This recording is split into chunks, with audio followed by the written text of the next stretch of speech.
Senhor, nós pedimos a sua graça para o dia de hoje, por essa aula em especial, para que o Senhor nos ajude a conhecermos mais o Senhor, as implicações disso para a nossa vida e como que a sua palavra nos traz respostas para essas grandes questões, para esses dilemas que estão na mente, no coração das pessoas à nossa volta.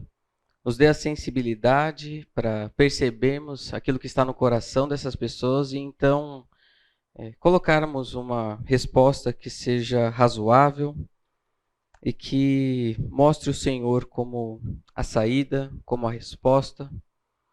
Então, pedimos por essa aula que o Senhor nos ajude também, em nome de Jesus. Amém. Eu tinha passado para vocês quais seriam os dilemas, quais seriam esses problemas, as questões que nós abordaríamos ao longo das aulas. E em 8 aulas nós vamos abordar basicamente 6 temas e eu vou dar a ênfase maior nessa questão de Deus, que é tema da aula que vem, e na outra sobre o homem, o que é o homem. Depois, por que estou aqui? Há sentido na vida? O que há de errado com o mundo? Vamos analisar também o problema do mal, que é um dos argumentos usados aí para falar que Deus não existe. Também qual a solução, a esperança, o que nós devemos esperar para os nossos dias aqui na Terra? Será que tem como consertar as coisas e vivermos esse mundo de maneira próspera, boa? E por fim, algumas implicações sobre a questão da morte, como que nós podemos dialogar, conversar com os outros acerca desse tema. E um dos versículos que eu trouxe como sendo, vamos dizer, o balizador para essas aulas é o de Romanos 12, 2, que diz: não se amoldem ao padrão deste mundo, mas transforme-se pela renovação da sua mente, para que sejam capazes de experimentar e comprovar a boa, agradável e perfeita vontade de Deus. Então, essa transformação da nossa mente inclui uma percepção adequada sobre essas questões. A nossa mente também precisa ser redimida para olhar todas essas questões e trazer uma resposta que seja adequada. Então, responder adequadamente essas questões é também uma questão de santificação. E hoje nós estamos na segunda parte sobre a pergunta: quem é Deus? E trazendo uma breve recapitulação daquilo que vimos na aula passada, para então nós já partimos para o assunto específico de hoje. Eu abordei 2 coisas na aula passada. A primeira delas foi a relevância do tema. Falei por que é relevante conhecermos a Deus. Por que é interessante e é fundamental nós respondermos que tipo de Deus é esse, perceber como que Deus, no fim das contas, está naquela base, é o fundamento, a questão sobre Deus é o fundamento sobre todas as outras perguntas. E depois eu falei sobre o conhecimento de Deus, no sentido de como que nós chegamos a um conhecimento de Deus. Então, apenas recapitulando aqui, a maneira que você pensa sobre Deus é a coisa mais importante a seu respeito. Então, eu trouxe aqui a ideia de que tudo o que acontece na nossa vida, a maneira que nós respondemos cada aspecto da nossa existência, depende da maneira que nós respondemos sobre Deus. Isso não é algo exclusivo dos cristãos. Todo ser humano, em última análise, deriva as suas respostas da questão sobre Deus, seja positivamente ou negativamente. Tudo decorre a partir daí. Lembrando também a questão sobre o ponto de partida. Os seres humanos são inerentemente religiosos. Faz parte da estrutura em que nós fomos criados para ter um relacionamento com Deus.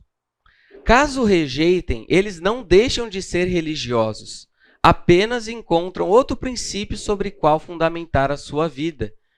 Então, o coração, o que eu trouxe, a ideia semana passada foi que o coração do ser humano está apoiado em alguma coisa. Não existe um ser humano religiosamente neutro. A teorreferência, negativa ou positiva, é a condição originária de todo o horizonte de compreensão e interpretação humana. Então, todo ser humano é teorreferente.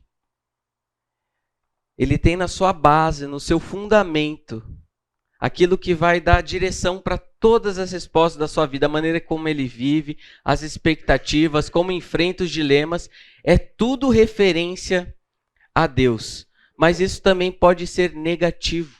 E o fato da pessoa ter essa referência a Deus negativa não faz dela uma pessoa não religiosa. Nós fomos criados seres religiosos e adoradores. Estamos adorando a Deus ou alguma outra coisa criada. E algo que nós colocamos também é que muitas vezes nós temos a ideia de que a ciência é aquele negócio neutro a partir do qual pode-se iniciar uma investigação acurada, sem pressupostos e sem, vou dizer, preconceitos. Não existe. A ciência ela não começa de um terreno neutro. Não tem como tirar esse aspecto da fé, da existência de qualquer coisa da nossa criação, dentre elas a ciência. Olha só o que o George Wald, que foi um bioquímico, ganhador do Prêmio Nobel em 67, isso nos deixa com a única conclusão possível de que a vida surgiu como um ato criativo sobrenatural de Deus. Então ele avalia ali o que ele tem às suas mãos e fala, olha, realmente parece que tem algo a mais aqui. Não aceitarei isso filosoficamente porque não quero acreditar em Deus. Então o que está em análise não são os fatos brutos, mas sim o coração da pessoa, onde que aquilo está ancorado. Então, de nada adianta evidências se a pessoa já tomou as suas próprias decisões. E a frase é que nós estamos comprometidos, todos nós estamos comprometidos, mediante os nossos pressupostos, às conclusões que nós queremos chegar. Portanto, escolha acreditar naquilo que eu sei que é cientificamente impossível. Geração espontânea surgindo para a evolução. Então, nesse primeiro momento, apenas tirando essa ideia de que a ciência é aquele negócio que vai investigar as coisas de maneira neutra, avaliar os fatos brutos. Isso não existe. E caminhando sobre aquela ideia que nós falamos sobre como nós conhecemos a Deus, isso daqui ainda recapitulando aquilo que falamos na aula passada, eu disse que se fosse dar outro nome para essa aula seria Histórias de Cafeteria, justamente porque são vários temas, são vários assuntos, várias perguntas que estão presentes aí nos nossos diálogos, nas nossas conversas do dia a dia, e muitas dessas perguntas sobre a existência de Deus, sobre o problema do mal, sobre a questão da morte, tudo isso, para a maioria dessas questões eu já entrei em alguma conversa sobre isso, em um ambiente assim de cafeteria. Então essa aula que tem um propósito, vamos dizer, apologético, de defesa da fé, tem essa ideia de olhar para essas perguntas que as pessoas têm no seu coração, estão ansiando respostas, nós destruirmos esses argumentos que muitas vezes são falaciosos e então apontarmos uma direção. Mas o que eu quero contar para vocês aqui, essa primeira história de cafeteria, eu falei também em aula passada que as evidências não são necessárias para fazer alguém chegar à fé em Cristo. Se apresenta todas as coisas como o universo regulado, como as coisas funcionam, como tudo está ordenado. Isso não é suficiente para a pessoa chegar e falar, nossa, quero crer, quero depositar minha vida a Cristo. Isso não adianta. Evidências não são suficientes. E para ilustrar esse ponto que eu trouxe na aula passada, há um tempo atrás, talvez há uns 2 anos atrás, o Paulinho, que era pastor aqui na Fonte, ele estava vivenciando um dilema com a sua filha Sarinha, que precisava fazer uma cirurgia no coração. E o Paulinho também é uma pessoa que está sempre presente em cafeterias, conversando com as pessoas, tendo esses procurando ter esses diálogos. E uma dessas pessoas, a cafeteria, o dono da cafeteria lá no Galeria Malabarista, ele acompanhou todo esse drama, né, envolvendo a filha do Paulinho.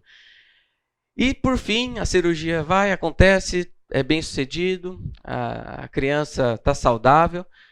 E algum tempo depois eu estou lá nessa cafeteria, estou lendo alguma coisa, e ele vem e começa a me lembrar daquilo, né? Fala, nossa, que o Paulinho e tal, né, a filha dele. Aí ele me diz essa frase. Para quem não acredita em Deus, é só mostrar aquela menina. Qual que é o pressuposto daquilo que ele está falando? Ele, acho que se considera que se diz ser católico, ele está falando o quê? Não, se você chegar para alguém e mostrar um milagre, mostrar algo que, vamos dizer, evidências, isso é suficiente para a pessoa crer em Deus. E nós vimos que não é bem assim. O coração humano, a mente humana não está funcionando adequadamente para chegar à compreensão correta sobre quem Deus é, simplesmente com os fatos. Então, qual a estrutura da aula de hoje? Que nós tivemos já algumas perguntas levantadas aula passada. Eu falei, calma, espera, vamos abordar isso hoje. Eu quero trazer um pouquinho das concepções que nós temos sobre Deus. O que existe aí à nossa volta que fala sobre quem esse Deus é? Quais são algumas dessas crenças? Vou trazer um estudo de caso aqui para avaliarmos. E depois trazer uma resposta, trazer um norte sobre quem é esse Deus, afinal de contas. Quem é esse Deus que nós falamos que estamos servindo, adorando e obedecendo? Então, a partir de agora, vamos observar algumas dessas concepções. O que andam falando por aí? E eu quero, vamos dizer, na aula de hoje, deixar esse leque de opções. Eu quero tratar apenas sobre essas questões, essas concepções sobre Deus que eu acredito que estão mais presentes na nossa vida. Primeira delas, que é o teísmo, ou vamos dizer, o teísmo cristão. Nós vamos abordar na segunda parte da aula de hoje.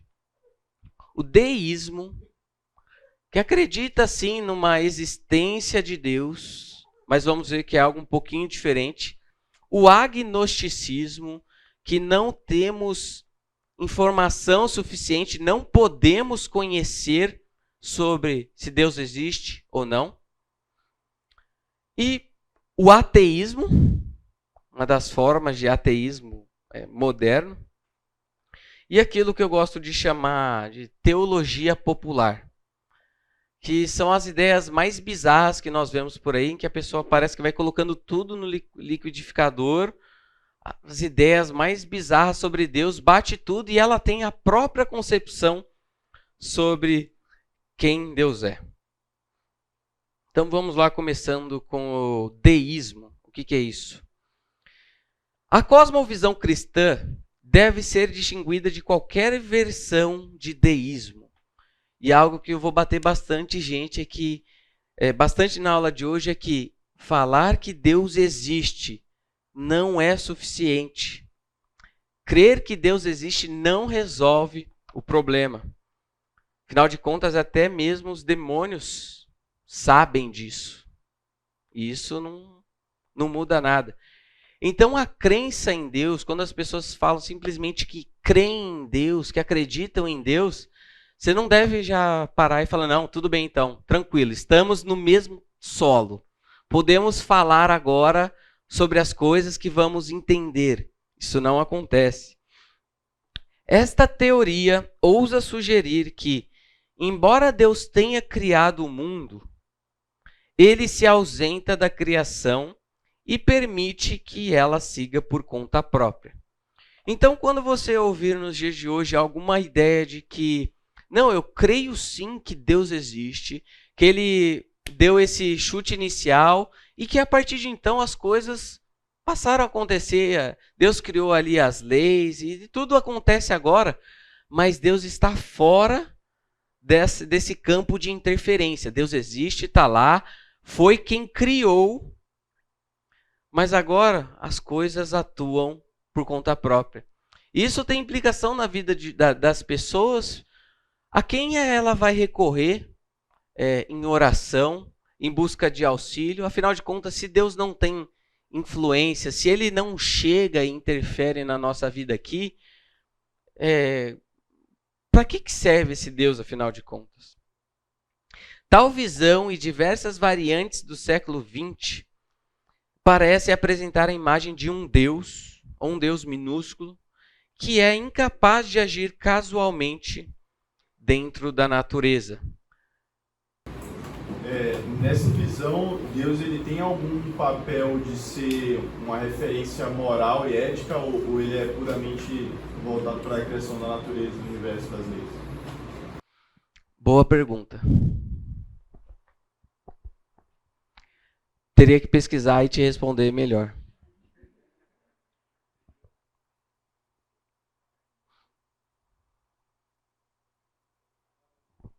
Mas o que acontece é que nós vamos entrar daqui a pouco na questão sobre Jesus, que também não vai entrar muito nesse aspecto do deísmo, mas assim, não tem muito esse referencial, porque se Deus é um Deus que está lá e não interfere aqui, se Ele não enviou Jesus, se Ele não nos criou e nos interfere na nossa vida aqui, o que aquele Deus criador tem a ver com a minha vida aqui? Então aí que eu acho que começa a dar um direcionamento para essa pergunta. Se o Deus está lá e eu estou aqui, não tem contato.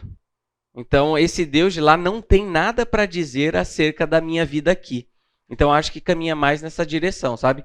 Criou, beleza, mas referencial para moralidade, ética, está no campo unicamente material, físico. Eu só o Gol fala, que eu pesquisei rapidão aqui no Ismo, fala assim, deísmo é a parte da filosofia que afirma que a existência de Deus pode ser consultada através da razão, mas ela é rejeitada, rejeitando qualquer crença religiosa. Então, eu acho que essa questão da ética, da moral, não está envolvida nessa crença, entendeu? Por conta disso. O cara fala assim, eu entendi que Deus pode existir, mas eu não acredito em nada diferente a ele. Quem é esse Deus? Se é o Deus cristão, se não é, para ele não importa. Legal. Essa ideia, então, aquilo que está lá não tem interferência aqui, não chega, não há essa conexão. Agora, um pouquinho daquilo que conhecemos como agnosticismo. Por um lado, buscamos uma compreensão teórica abrangente da origem, propósito e destino do universo e de nossas vidas, mas também buscamos compreensão prática dessas questões de modo que possamos ordenar corretamente nossas vidas. Então, ele está falando aqui a importância de nós termos esse conjunto de perguntas bem definidas na nossa vida. E assim nós fazemos algumas perguntas. Perguntas que estão também no coração do agnóstico. A constituição das coisas é boa ou é má? Por quais princípios últimos o homem deve ser guiado na estruturação e ordenação de sua vida? Qual é o verdadeiro fim da existência? Que justificativa racional a natureza das coisas proporciona para os sentimentos mais elevados do dever e da religião? Olha só, todas essas perguntas aqui extremamente relevantes. Sendo o caso, como afirmam os agnósticos, que nos falta absolutamente luz nas questões da origem, causa e fim. Que concepção de vida resta? Então, pensando aqui agora em um agnóstico, não mais no deísta, é que ele vai olhar para essas questões e falar que nós não sabemos, nós não temos luz necessária para responder essa questão. Ao contrário do cristianismo, que nós temos um Deus que se revela, que nos dá o norte, que mostra para a gente como cada uma dessas coisas pode estar no seu devido lugar. Neste caso aqui, nos falta luz. Então é daí que nós ouvimos questões. Você crê em Deus? Você acha que Ele existe? Olha, acho que a resposta dos agnósticos podem ser duas. ele vai negar que nós possamos saber alguma coisa, saber se Deus existe, ou então que nós não podemos saber. Uma é que não dá para definir se Deus existe ou não, a outra é que nós não podemos nem saber sobre isso. Ou assumindo que não se pode postular nenhuma origem de vida e de mente que seja superior à matéria e força, que revisão se faz necessária nas concepções atuais de moralidade privada e dever social. Então nós vemos aqui agora para esse agnóstico que, entrando no aspecto moral e ético, já não... Ele fica num limbo em que ele não sabe se responde, se não se responde, porque ele não tem subsídio necessário para isso. Então, questões sobre a origem, causa e fim, eles ficam no escuro. Por outro lado, deste lado da história, nós sabemos que dele, por ele e para ele são todas as coisas. Então, no cristianismo, nós temos ali a origem, a causa e o fim para todas as coisas. Caminhando mais para aquilo que eu quero falar sobre a ideia dessa teologia popular, a maioria das pessoas na América crê em Deus, mas isso faz pouca diferença em suas vidas.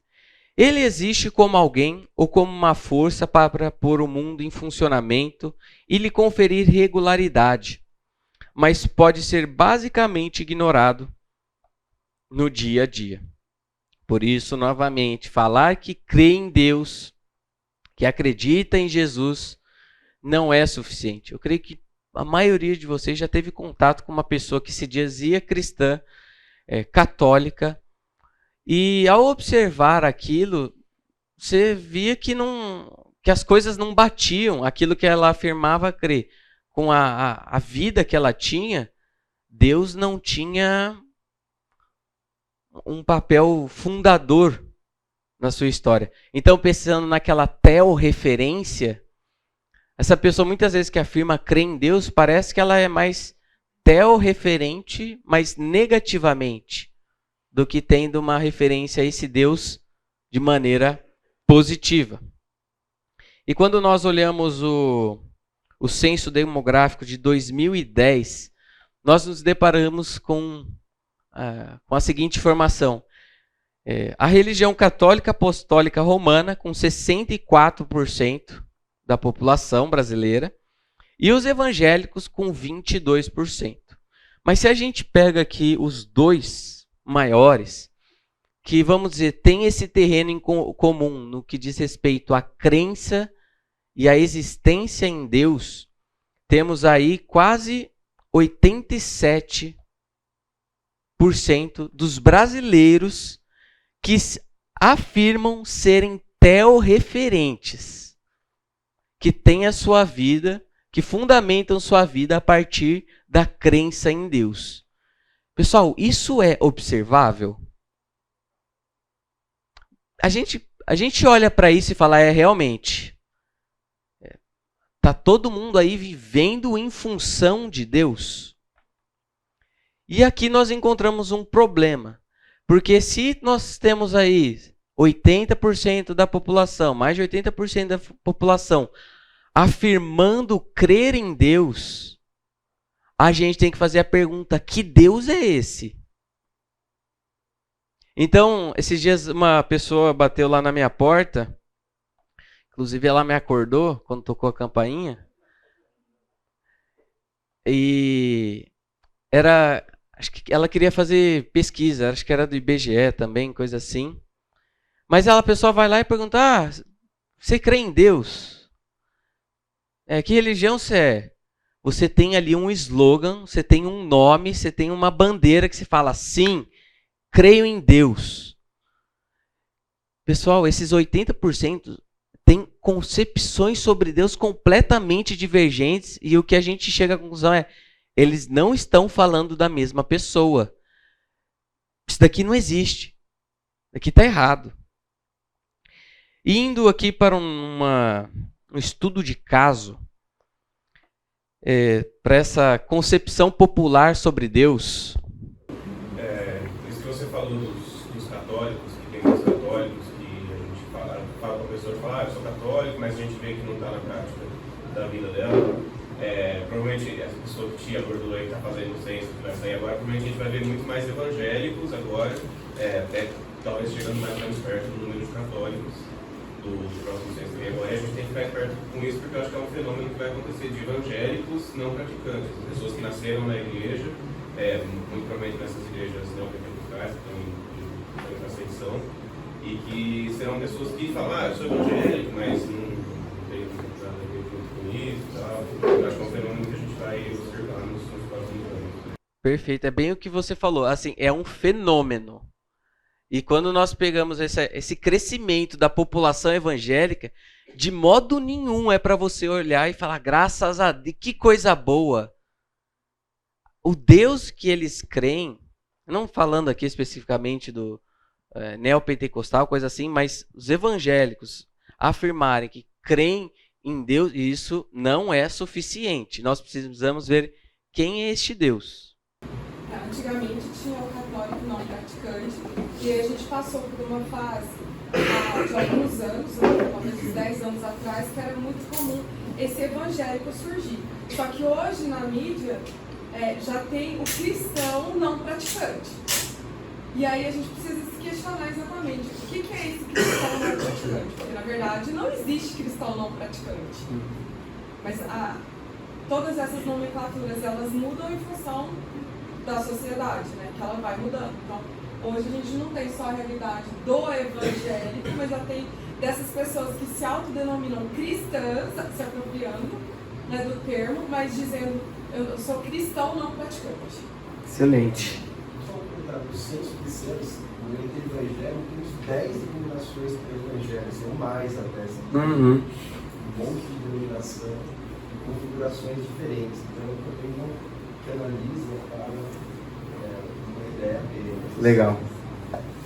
Então veja que nós temos um problema diante de nós. Um problema que assim, diz respeito à nossa missão e que, às vezes, um grande alvo evangelístico está dentro, às vezes, da própria igreja. Então, a apologética, essa defesa da fé, às vezes a gente acha que tem que... A gente fala de apologética, a gente acha que tem que sair por aí em debate com ateu e tudo mais, mas às vezes a gente tem que ajudar a pessoa do lado a ter uma percepção correta de quem é esse Deus. Olha só esse exemplo. Um youtuber chamado Felipe Neto, ele tem um vídeo chamado Felipe Neto é ateu? Eu fui procurar esse vídeo no YouTube novamente e ele apagou. Entretanto, eu já tinha baixado o vídeo antes. Então, o que eu fiz? Eu peguei o vídeo e peguei um trecho daquilo que ele estava falando e eu fui transcrevendo. E nós temos o resultado aqui.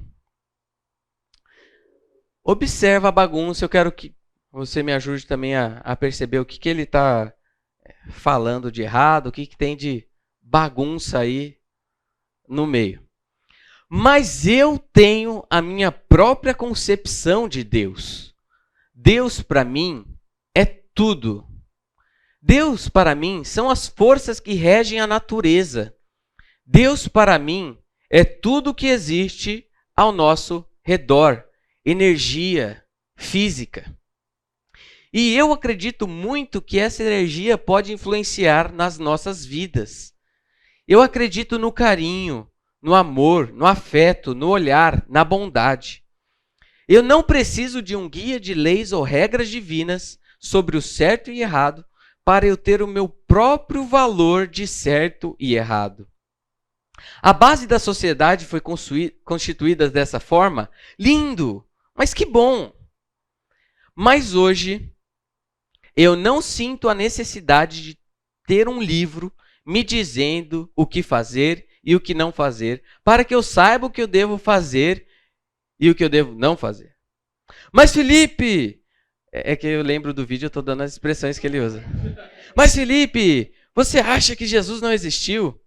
Eu acho não só que Jesus existiu, mas como foi o ser humano mais, palavrão de ênfase, incrível da história do mundo.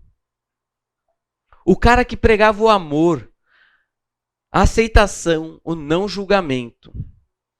E eu, como um não crente no Deus bíblico, mas um defensor da existência de Jesus como um grande ser humano, acredito que sigo muito mais o que Jesus pregava do que a grande maioria daqueles que acreditam que Jesus é de fato o Filho de Deus.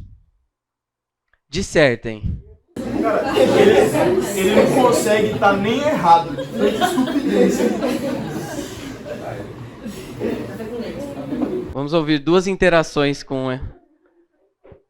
Pode falar. Então, esse cara eu assisti esse vídeo, né?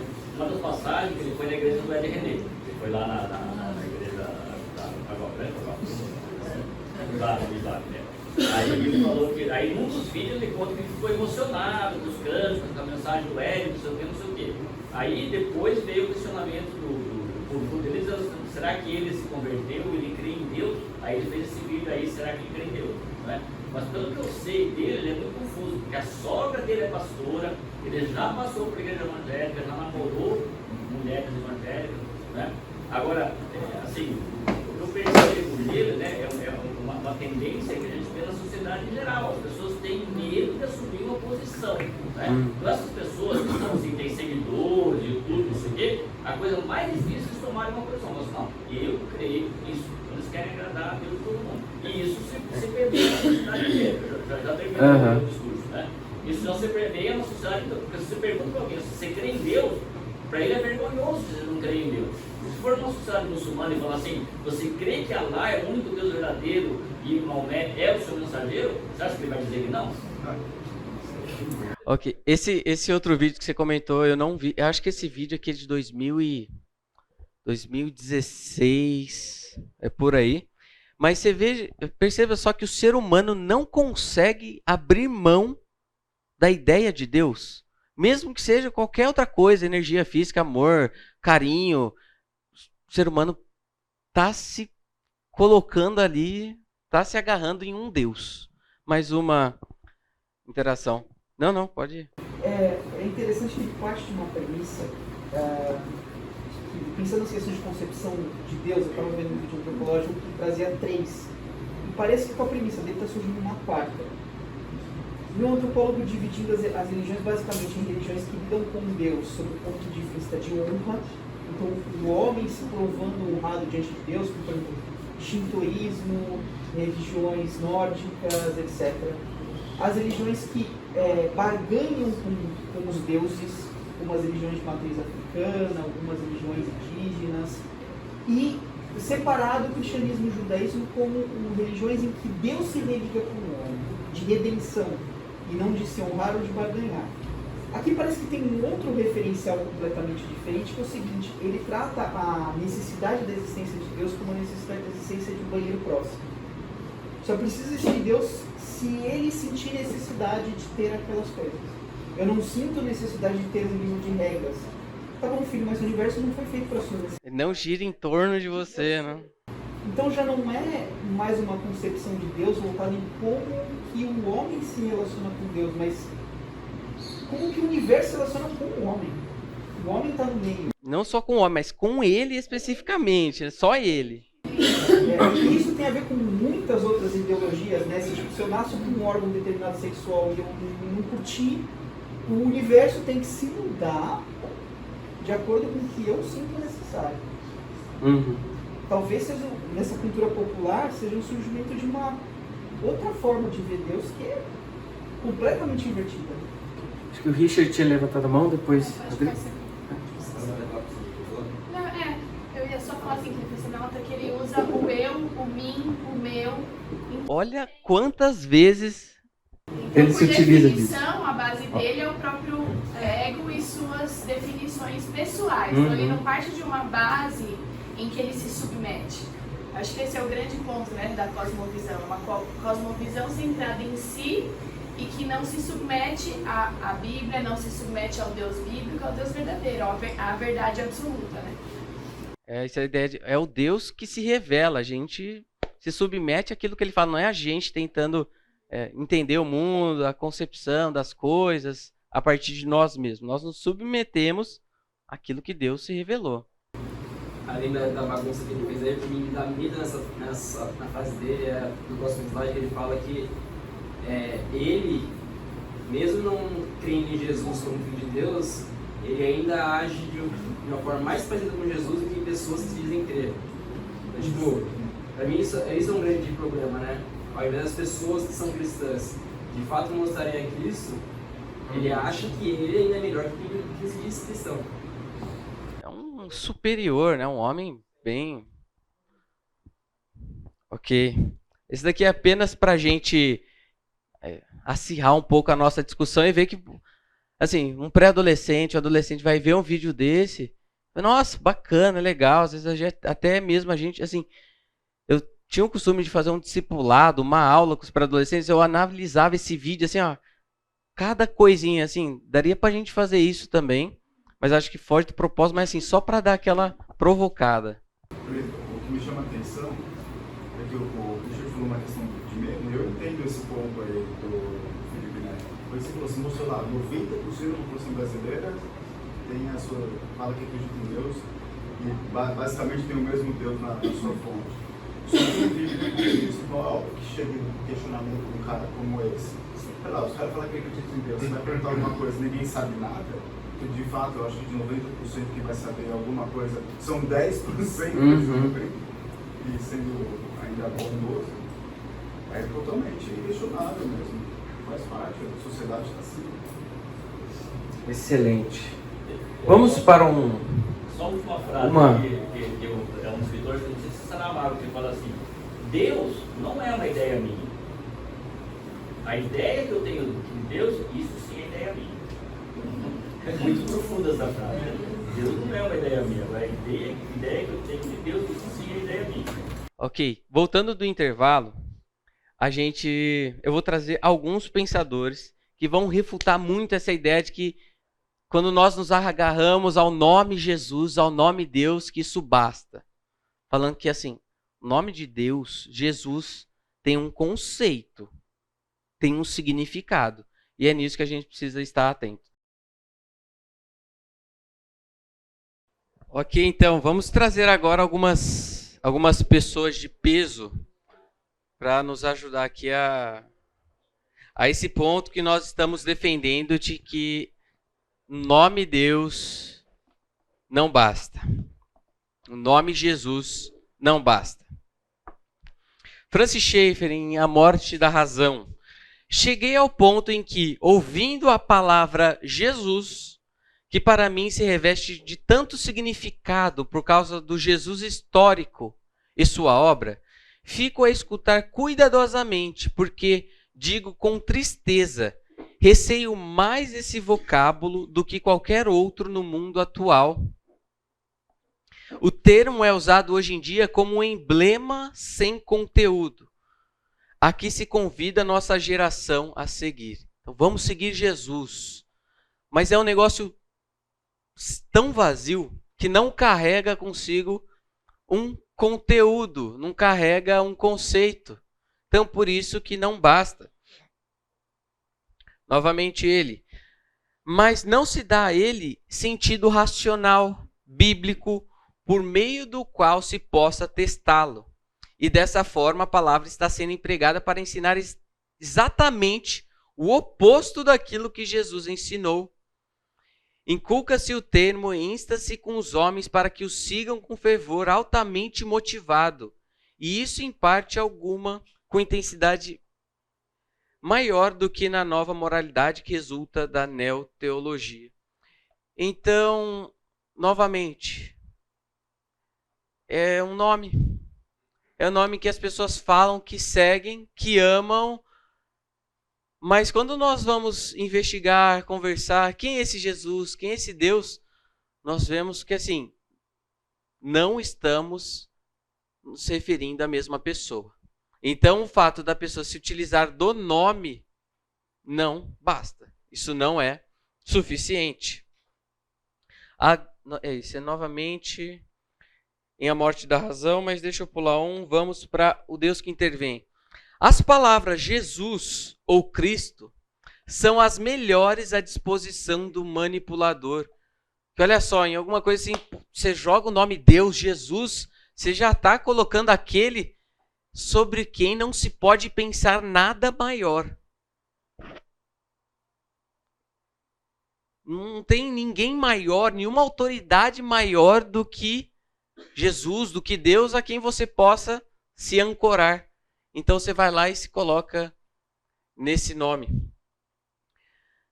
Olha só como pode ser usado à disposição do manipulador. O nome Jesus Cristo se tornou estandarte sem conteúdo que pode ser levado em qualquer direção para propósitos sociológicos.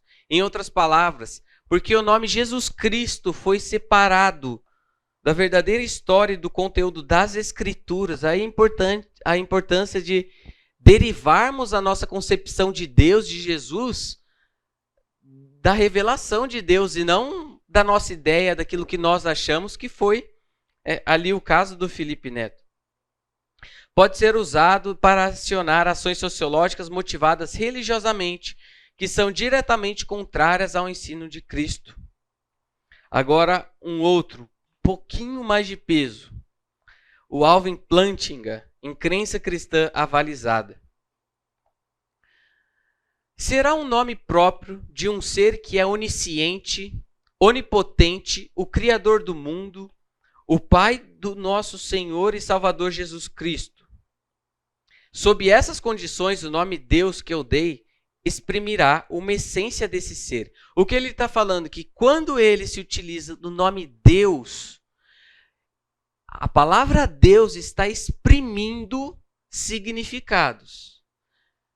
Que é um ser onisciente, onipotente, o Criador do mundo, Pai do nosso Senhor Jesus Cristo.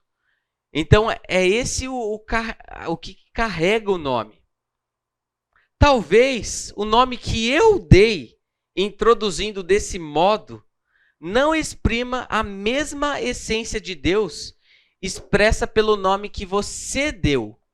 Então, outra pessoa também se utilizando do nome Deus, ele tem uma descrição diferente.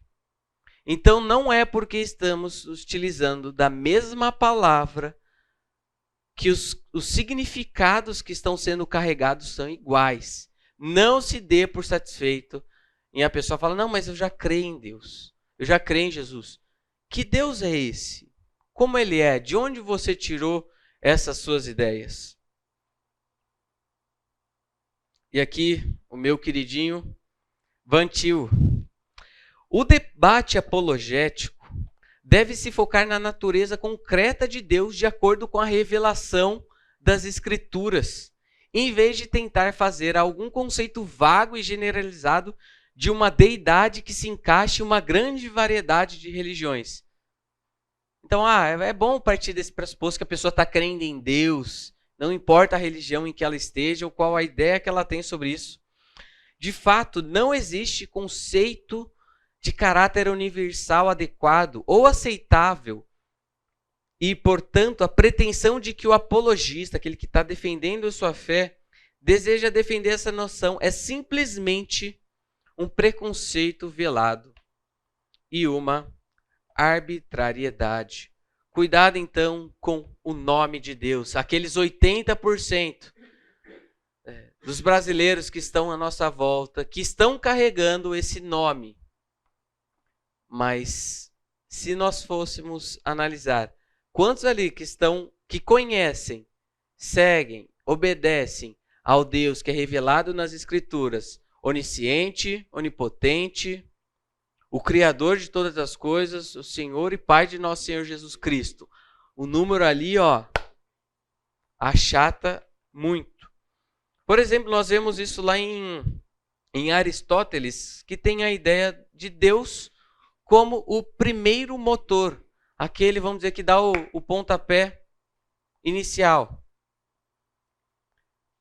Deus pensa a si mesmo, mas não as realidades do mundo e a cada um dos homens, coisas imperfeitas e imutáveis. Então, o que está sendo colocado aqui é que há uma distinção entre Deus e ali os homens. E por causa desse abismo que há entre eles, esse Deus aqui de Aristóteles, ele não tem influência, ele não tem relacionamento, ele não tem contato, não tem afeição por aquele que está aqui. Com efeito, para Aristóteles, é absurdo que a inteligência divina pense certas coisas. É por causa dessa distância entre Deus e o homem, é que não tem como esse ser pensar nas coisas inferiores. Ele pensa que é mais divino e mais digno de honra. É isso que Deus pensa. São essas coisas que ele está envolvido. E o objeto do seu pensar é aquilo que não muda. Então, o ser humano fica de fora. Outra limitação do Deus aristotélico consiste no fato de que ele é objeto de amor. Nós podemos amar a esse Deus, mas ele não ama de volta. Ou no máximo que esse Deus faz é amar a si mesmo. Os indivíduos, enquanto tais, não são de forma alguma objeto do amor divino. Olha que a compreensão que a pessoa tem sobre Deus, isso vai ter implicações diretas na sua vida. Como que ele vai lidar com essas questões da sua alma? Será que ele pode recorrer a um Deus que é Pai? A um Deus que ama? A quem que nós vamos pedir socorro, ajuda? Se nós não somos alvos se nós não somos objetos desse amor. Deus não se inclina para os homens. E menos ainda se inclina para o homem individualmente. Aqui, só mostrando para mostrar, Deus, ao longo da história, carregou significados distintos. E nós estaremos somente seguindo o Deus verdadeiro à medida que esse Deus é aquele que se revela nas Escrituras. É interessante quando Pascal, lá nos Pensamentos, ele vai falar Deus de Abraão, Isaque e Jacó, e não Deus dos filósofos e sábios. Mas quem é esse Deus? Paulo. Você tem batido várias vezes, eu queria dar alguns exemplos de situações Muito bom. que aconteceram no povo de Israel, inclusive, quando não se valoriza a revelação da nhaca, da ruim. Josias entrou com 8 anos de idade, era um menino, o pai dele foi ruim e tal, mas ele entrou e pediu ao sacerdote Ilquias dar uma geral lá, uma reforma no templo. Achou o livro da lei, pediu para ele ler o livro da lei, se arrependeu, levou o povo ao arrependimento, quebrou vários altares, tiraram os ídolos e se voltaram para o Senhor. Houve bênçãos em relação a isso. Toda vez que a gente despreza a palavra de Deus, dá nisso. Eles eram, entre aspas, teístas nominais, que se arrependeram de ter consequências boas. A consequência que nós vemos aí dos cristãos nominais é isso. Nós estamos longe da palavra. Foi isso que aconteceu na época da reforma. Nós tínhamos desviado da palavra e quando voltamos para a palavra ali tem frutos dignos de arrependimento, expansão do evangelho, como aconteceu no pós-reforma, né? Então, a solução realmente é essa questão da revelação, a gente valorizar a revelação como revelação. O grande desafio que eu vejo é que no mundo pós-moderno, onde todos têm suas verdades, inclusive nós valorizamos verdades humanas, muito além das verdades da palavra de Deus, dá essas melecas todas aí de não temor, não cristianismo não fiel, não humilde, não submisso ao Senhor. Sabe como eu Paulo? Quando João escreve, no princípio era o verbo, né? Então, Jesus é a palavra, ele é o verbo. dá pra gente dissociar a pessoa de Jesus de tudo que está atrelado a isso. Excelente. Caminhando um pouquinho agora, para nos dar esse subsídio para tratarmos algumas dessa questão, a ideia agora não é nós olharmos para a teologia própria, termos aqui alguma questão de teologia sistemática, falar, Deus é isso, isso e aquilo, beleza, acabou. Mas eu creio que analisar essa discussão sobre Deus, avaliando tanto a questão da infinitude de Deus, ao mesmo tempo que a gente olha a pessoalidade desse Deus, e olhar essa transcendência de Deus, aquele que está longe, que está distante, que é diferente, mas olhar aquele para que se inclina. Eu acho que a gente olhar essas antíteses, a gente tem uma resposta adequada para muitas dessas tensões que estão presentes aí. Então, no ensino da Bíblia, Deus é infinito e pessoal. É infinito, que não está sujeito a qualquer limitação da humanidade e da criação em geral. É muito maior do que qualquer coisa que ele fez. Muito maior do que tudo que existe. Mas também é pessoal. Como uma pessoa interage com nós. E podemos nos relacionar com ele como uma pessoa.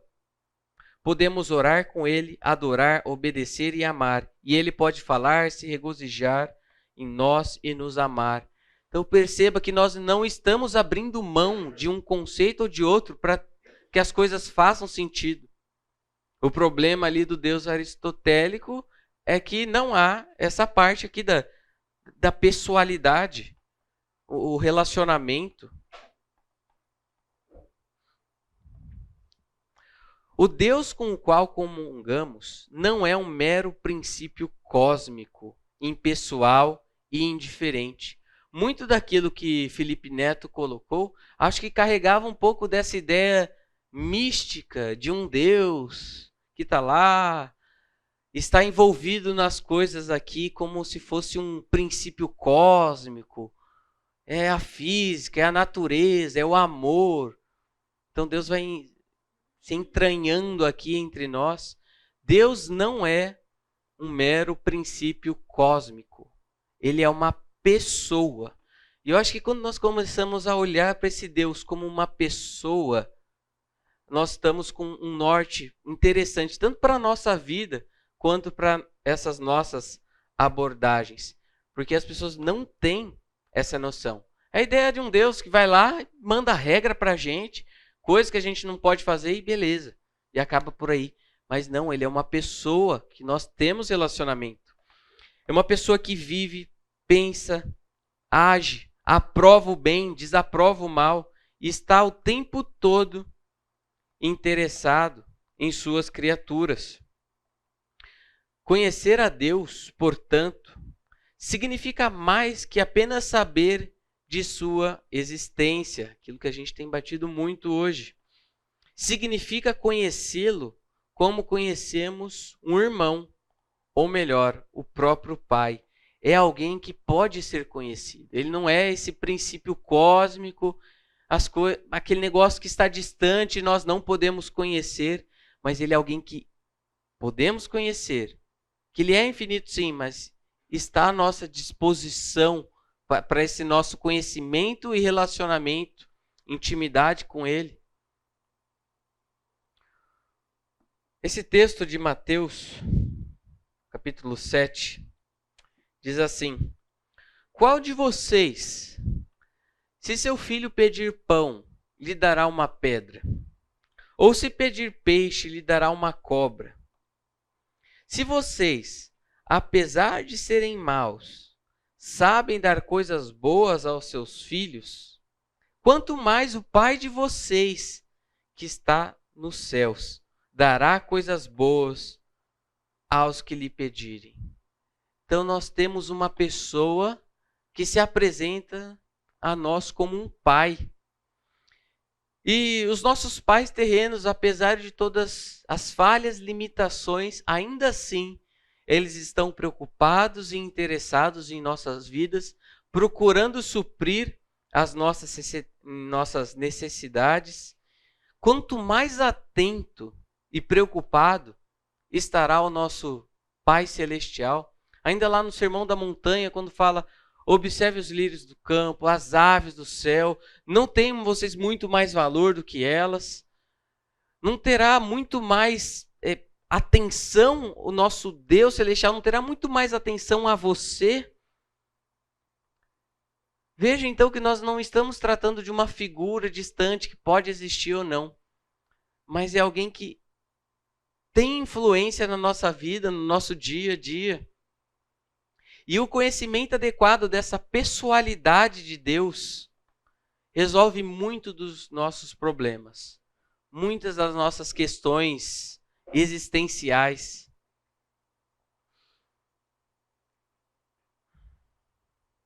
Então, para uma pessoa que lida com os seus dilemas, que olha para todas aquelas perguntas e não vê um sentido, não vê uma saída, não vê a aplicação daquilo, e às vezes é apresentado um Deus que não interage,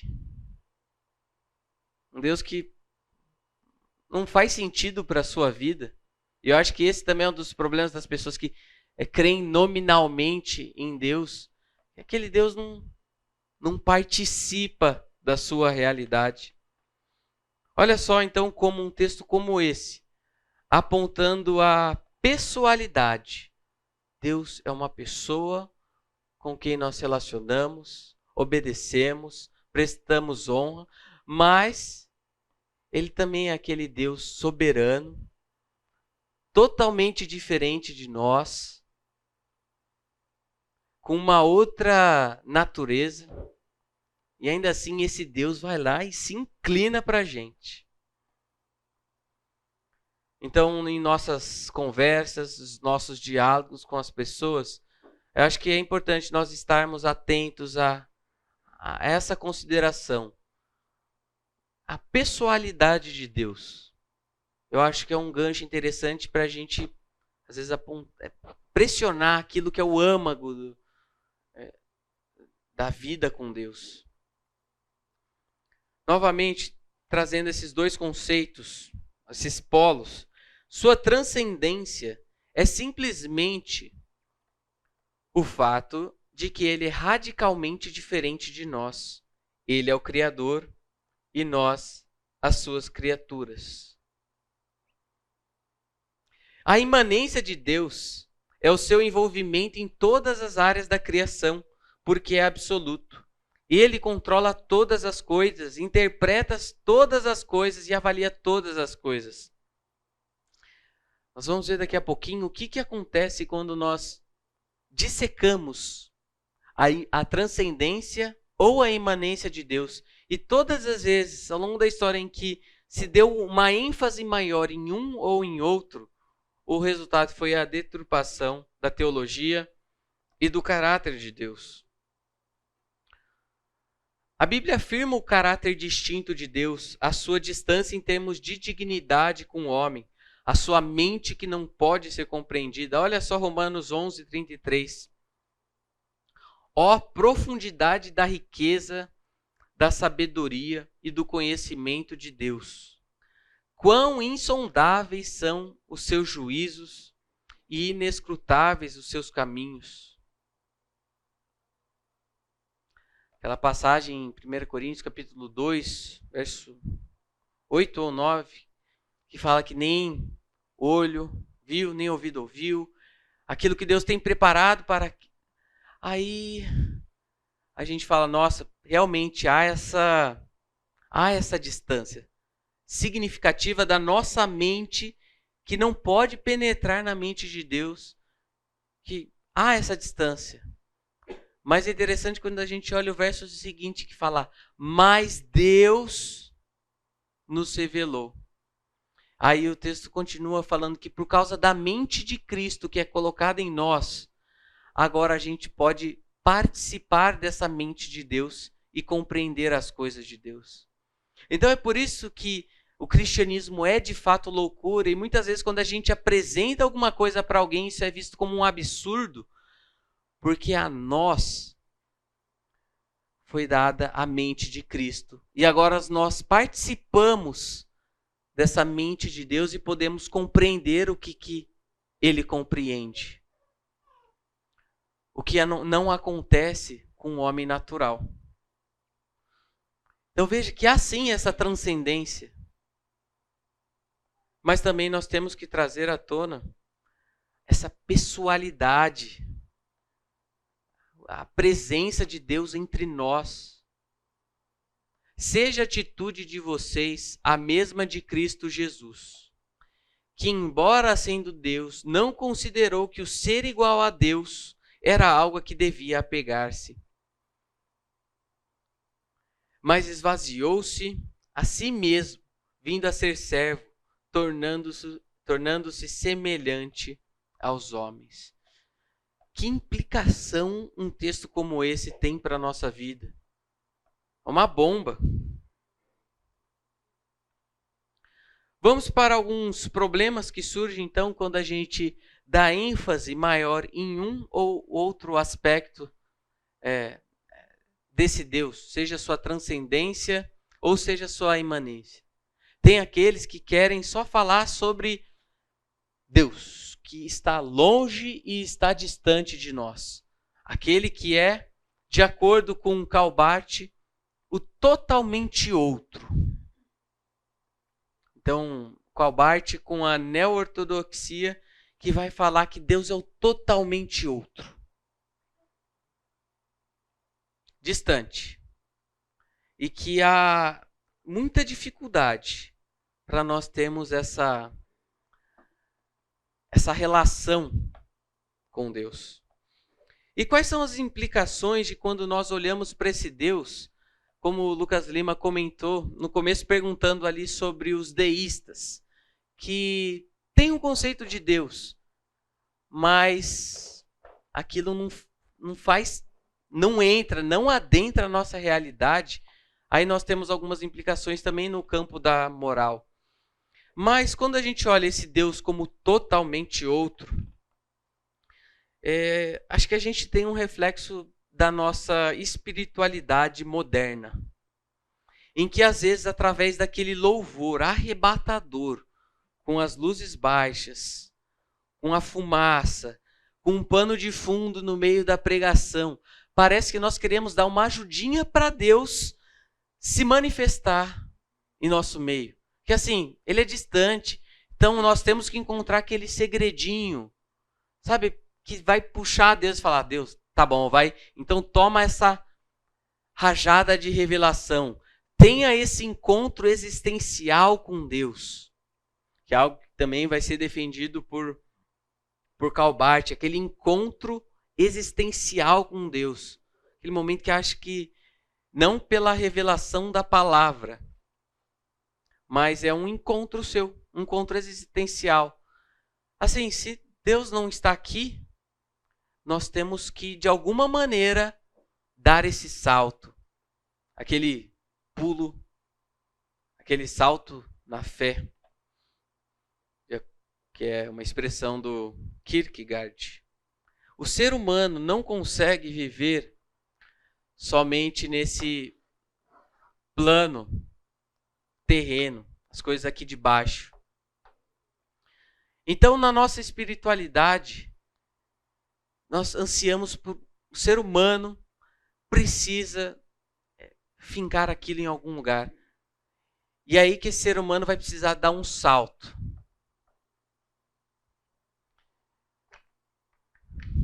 E como que nós vamos então conseguir ter acesso àquele Deus que é o totalmente outro? Aí é o misticismo que entra em jogo, o sentimentalismo, a ideia também desse deísmo. Às vezes é o Deus de Aristóteles. A gente não consegue viver sem a experiência transcendental de Deus, vamos dizer assim. Mas se a gente acha que Deus está tão distante que a gente precisa encontrar o segredinho para que Ele libere a verba para a gente, para que Ele libere o sentimento, a revelação, a paz, estamos perdidos. Então, nesse neoliberalismo do Karl Barth, neo-ortodoxia, Deus é o totalmente outro, tão além de nós que não podemos, nem mesmo com o auxílio da revelação, falar ou pensar corretamente sobre Ele. Também muitas das músicas que nós cantamos trazem uma ideia dessa de que Deus precisa vir e se manifestar de uma maneira como se Ele não tivesse aqui. Uma dessas: Santo Espírito, és bem-vindo aqui. Aí tá, vem, enche-nos com a sua presença, tudo mais. Então pensa, o Espírito tá lá. Opa, é bem-vindo aqui. Opa, obrigado, viu? Agora sim, estava aqui na porta. Agora que você me convidou, eu venho e eu participo dessa experiência de vocês, né? Eu também te busco, te procuro. Assim, é claro que é fazendo uma exegese da música, assim, olhando ela bem a fundo, né? Sendo mais crítico. Mas eu te busco, te procuro, ó Deus, no silêncio tu estás. Parece algo muito, nossa, difícil, hein? Mas, por outro lado, nós também temos o problema quando tiramos a transcendência de Deus e olhamos simplesmente aquilo que é imanente. É o Deus conosco, é o Deus que está presente, é o Deus que se compadece, é o Deus amoroso, é o Deus que se encarnou e fez carne, está do nosso lado. Se a gente só olha esse lado, completamente falacioso, tanto quanto o outro. Então, nós temos aqui a figura do Leonardo Boff, uma das pessoas fundamentais aí no desenvolvimento da teologia da libertação, juntamente ali com Gustavo Gutierrez. Mas o que é defendido ali é analisada a história simplesmente pelo aspecto imanente, material, histórico. É o Deus que se compadece de nós. O Deus que participa do nosso sofrimento. Se nós olhamos apenas esse aspecto, nós estamos reduzindo muito o que a Bíblia diz sobre isso. Mas nós encontramos também nessa imanência, quando olhamos Deus como aquele Deus imanente, é a teologia da prosperidade. É a intenção que de que Deus está somente preocupado aqui com o nosso momento aqui e agora. Não há espaço para uma redenção futura, para um tempo depois. É somente aqui e agora que importa.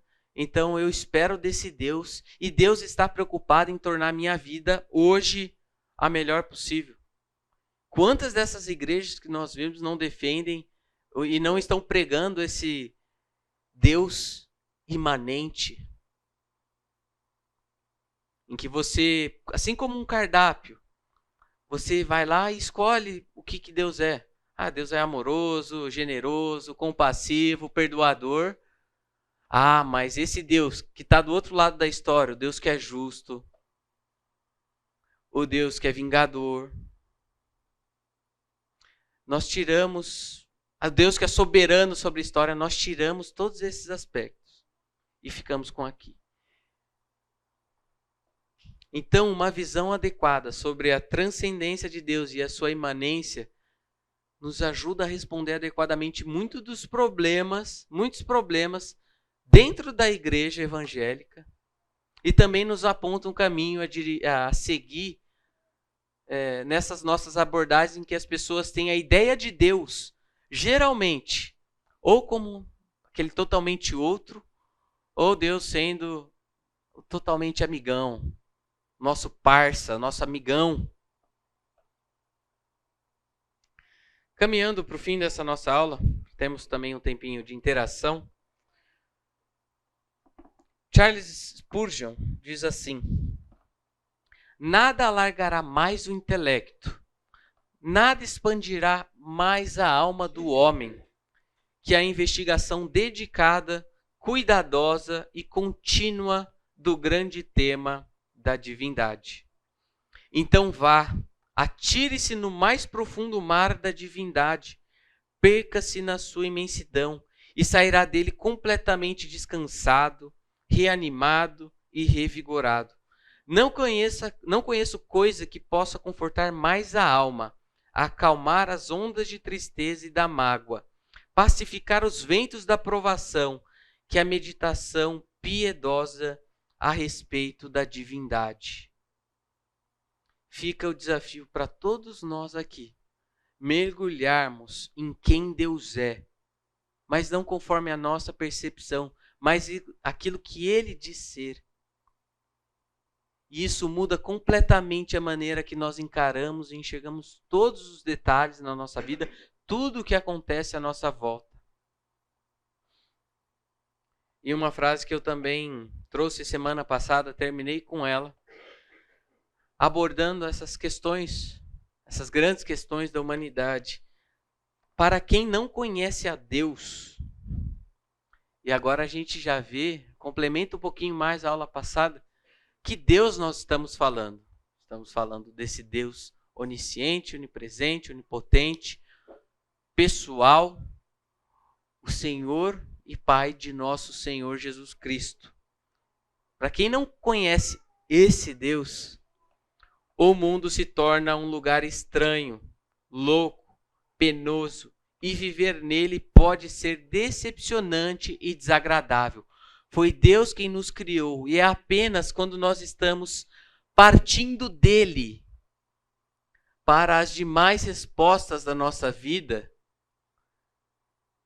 que as coisas começam a fazer um pouco mais de sentido nessa nossa caminhada de santificação. O que acontece é que nós, criados à imagem de Deus, saímos em busca de respostas, mas não tendo esse Deus como ponto de partida. E essa pessoa sai e vai vagando em busca de resposta. E jamais encontrará um sistema que explicará adequadamente todas essas coisas. Então, o conhecimento correto de Deus, a partir da sua revelação, permitirá respostas adequadas para todas aquelas perguntas que inquietam o ser humano. É isso que eu tinha para hoje. Alguma interação, alguma questão, pergunta? Você comentou um pouco sobre essa questão de uma espécie de personalização da fé. E eu vejo que é razoavelmente confortável para a gente atribuir isso ao iluminismo e a questões como o existencialismo e até filosofias mais modernas. Mas eu consigo observar em outros momentos da história, antes disso, claras personalizações da fé também. Ao longo da história da igreja, a partir do ano 300 depois de Cristo, a gente vê uma série de heresias que partem de personalizações da fé. Claro que, como as pessoas tinham menos acesso ao texto, isso era causado dentro dos monastérios e tudo mais. Mas até mesmo durante o período bíblico, a gente vê que o povo de Israel, de certa maneira, em vários momentos personaliza a fé. Então a gente vê Isaías sendo duro com o povo através do que Deus está falando, que eles são seletivos naquilo que eles querem obedecer de Deus e naquilo que eles rejeitam na palavra de Deus. Então eu não consigo ver a resposta da personalização da fé como sendo simplesmente um fruto da nossa era. Eu acho que é um lamento muito ruim nosso se a gente falar, não, isso é simplesmente porque o mundo está piorando. Mas aí eu te deixo a pergunta, até sendo um pouco cruel contigo.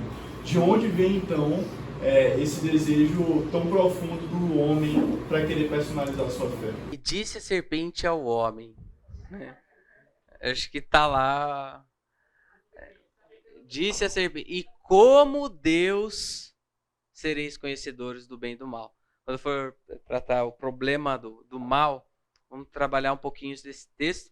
Mas o que acontece ali, aquela proposta do homem deixar de ser dependente de Deus e ele se tornar um ser autônomo. Então, como Deus, às vezes a gente acha que o que, assim, não, agora eu não estou olhando para isso que você falou é verdade. A gente fala, não, porque o mal do mundo moderno começou ali em sei lá quem. Não, a raiz está bem lá atrás. Não é tão simples assim. E às vezes a gente olha lá para a passagem no jardim e fala, nossa, o que fez elas comerem aquele fruto foi porque aquele fruto estava muito verde, estava muito vermelhinho aquela maçã, né? Estava tudo muito bonitinho, enquanto as outras coisas que Deus tinha feito estava mirrado, não estava tão suculenta assim. A gente vê em Gênesis 2 falando que havia o Senhor Deus criado todas as coisas, os frutos do jardim eram todos da mesma maneira, da mesma, vamos dizer, com a mesma característica. Então o que chamou a atenção do homem ali não foi, uau, que fruto, foi a autonomia. E a partir de então, o ser humano, ele passaria a viver achando que era o próprio Deus. Então esse ser humano, sendo Deus, sendo autônomo, sendo Deus de si próprio, é ele quem pode definir como as coisas são. E a partir de então ele começa a interpretar a realidade não de acordo com a interpretação que Deus dá. Deus cria e fala, isso é assim, isso é assado, isso é bom, isso é ruim. Esse ser humano se desassocia de Deus e se coloca naquele trono, interpretando as coisas de maneira autônoma. Então, desculpa se não era essa resposta, mas foi o mais longe que eu consegui chegar. Tem uma ilustração do Tozer das músicas dele, que é mais ou menos assim. Eu acho que deve existir outros contextos, né? A nossa relação com Deus é como se fosse a gente em uma montanha. Que de longe, na montanha, a gente acha que dá para encarar, dá para escalar. A gente dá para se equiparar com ela. Mas quanto mais a gente se aproxima da montanha, menor a gente fica, maior ela fica, né? Maior ela fica. Então, acho que nesse sentido, quando a gente está distante de Deus, a gente não entende, e a gente começa a se colocar como Deus. A gente fala assim, nossa, a gente é capaz de ser igual, ou melhor, ou de superar aquele desafio ali que é a divindade de Deus. Mas o passo que a gente vai dando de conhecer Deus profundamente, a gente vai começando a entender que não somos nada, né? A gente vai começando a entender que a gente, opa, calma aí, eu não sou Deus. Eu não tenho capacidade de saber o que vai acontecer daqui a um minuto, se eu vou estar vivo na minha casa ou não. E é muito legal, porque o livro chama A Procura, ou são dois livros parecidos, A Procura de Deus e o outro que é Conhecimento de Deus, enfim, não lembro qual dos dois era, mas é legal porque ele traz essa ideia de você conhecer a Deus para que você entenda quem você é e quem Deus é. É o que você falou sobre o qual Deus a gente acredita, é o Deus onipotente, onisciente, o Deus que é misericordioso e tudo mais. A gente precisa conhecê-lo para a gente ter noção de quem nós somos, nossa pequenez e quem realmente é. Excelente. Quer comentar alguma coisa? Não, você comentou, só que eu venho desenvolvendo um pouco essa questão de que o egocentrismo que a gente vive não vive só de agora. Até o Evangelho de João coloca muito, né? Correções, o pessoal já estava desculpando. E a relação com o fruto é muito forte, né? O conhecimento do bem e do mal é muito egocêntrica essa parada. Do meu ponto de vista, então, isso surge lá. Aquilo que Adão e Eva fez, aquela ideia, eles fizeram, se eu fosse eu ia fazer. Essa arrogância, você acabou de falar nessa frase que você ia fazer. Então, no fundo, somos todos aqui são criaturas vivendo como se fossem criadores e estabelecendo. A gente vai ficar com essa raiz do orgulho assim pro resto da nossa vida. Uma última consideração. Um minuto só. É só o versículo que fala assim aqui: a vida eterna é esta, que se conheçam a ti, o único Deus verdadeiro, é Jesus Cristo, a quem enviaste. Então, acho que a dificuldade é que as pessoas têm essa necessidade, não sabem que tem essa necessidade. E tem um Deus que vai levar nós criado para o louvor da sua glória, que cremos, né? Então, esse é o objetivo final do ser humano, para o louvor da glória de Deus. Só que as pessoas, né, no trabalho do tempo, tem um vazio muito grande. As pessoas estão trabalhando e está todo mundo cansado, está todo mundo estressado, está todo mundo detestando o trabalho que faz. Então, assim, ai, como eu gostaria de estar aposentado, que não detesta o trabalho, só estou lá por causa do dinheiro. Não sei se vocês Muito bom. Pessoal, é isso então por hoje. Deus abençoe vocês. Semana que vem, nas próximas duas, vamos abordar sobre o homem.